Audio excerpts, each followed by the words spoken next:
تعالوا نعمل مع بعض النهاردة زبادو فراولة، طعمه خطير واحلى بكتير من اللي بنشتريه من بره، وسهل وبسيط جدا. يلا نبدأ. بس قبل ما نبدأ الوصفة، لو لسه مشتركتوش في القناة انزلوا اشتركوا ولايك وشير، ويلا بينا نبدأ. اول حاجة عندي بقى هي علبة زبادي، اي نوع انتوا بتحبوه استخدموه، ومعايا كمان سكر، والسكر بيكون حسب الرغبة طبعا، ومعايا كمان فراولة، ممكن تستخدموا بقى فراولة مجمدة او طازة، اي حاجة عندكم استخدموها. واخر حاجة بقى هنحتاجها وهي لبن او حليب. هنحط بقى الزبادي كده في الخلاط، وهنحط عليها السكر، وهضيف عليهم كمان الفراولة،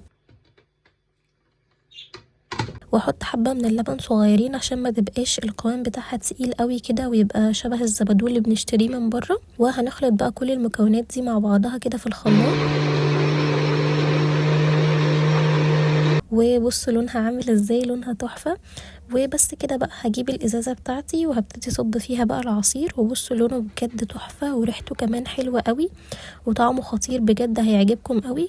جربوا الطريقة دي للزبادو. ممكن تضيفوا اي نوع فاكهة تاني انتوا عايزين، ممكن تضيفوا مانجا وهتطلع برضو طعمها حلو قوي، وهتعجبكم جدا. وبألف هنا وشفا على قلبكم.